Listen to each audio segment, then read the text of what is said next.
कहा जाए कि आप इस डायग्राम को देखकर तो आप हमें बताएं कि साइन की वैल्यू क्या है, कॉस की क्या है, टेंजेंट कोसेकेंट इन सब की वैल्यूज़ क्या हैं। तो हम याद तो कर लेते हैं लेकिन फिर भी हमें भूल जाता है, ठीक है। समटाइम्स ऐसा होता है कि हमें नहीं याद रहता कि इसकी वैल्यूज़ क्या है। तो मैं आपको उसके लिए एक बहुत ज़्यादा सिंपल सा मेथड बताती हूँ कि आपको किस तरह से हमेशा ये चीज़ याद रहेगी। इसके लिए जस्ट आपको एक इंग्लिश का सेंटेंस याद करना है। द सेंटेंस इज,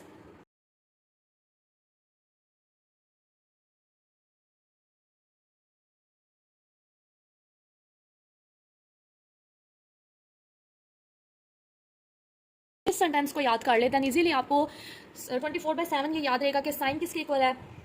जैसे साइन हमारे पास परपेंडिकुलर बाय हाइपोटेन्यूज के इक्वल है, ठीक है। लेकिन आपको अगर अचानक से कोई पूछ ले कि साइन की वैल्यू बताएं, कॉस की वैल्यू बताएं, तो ये आपको कैसे याद रहेगा। इसके लिए आप अगर ये इतनी सी लाइन याद कर ले तो ये आपके लिए बहुत ज़्यादा हेल्पफुल होगी। जैसे साइन है, ठीक है, साइन ये एस, ठीक है। फिर उसके बाद हम कॉस की बात करते हैं, कॉस में हम सी का कर्ली का ये सी। फिर टेजेंट की बात करें तो वो ये वाला टी हम ले लेते हैं, ठीक है। ओके, साइन हमारे पास होता है। अब आपने अच्छे से इस लाइन को जब याद कर लिया तो आप देखिए सम पीपल हैव, ये पी और एच, इसका मतलब है कि जो हमारे पास साइन की वैल्यू होगी वो क्या होगी, परपेंडिकुलर बाय हाइपोटेन्यूज, ठीक है। P H perpendicular by hypotenuse. और हमें पता है कि कोसेकेंट क्या होता है, इसी का रेसिप्रोकल, ठीक है।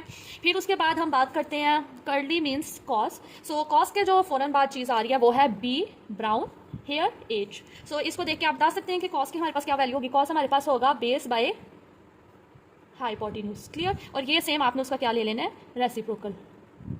फिर हम चलते हैं टेजेंट की तरफ। टेजेंट हमारे पास है, टेजेंट के बाद आप देखिए ये पी और बी, अगर हम देखें तो ये देखिए पी एंड बी। सो हम यहाँ पे लिख देंगे परपेंडिकुलर अवर बेस, और ये हमारे पास same base by perpendicular. I hope आपको ये मेथड अच्छा लगा होगा और इंशाल्लाह ये आपके लिए बहुत ज़्यादा हेल्पफुल रहेगा।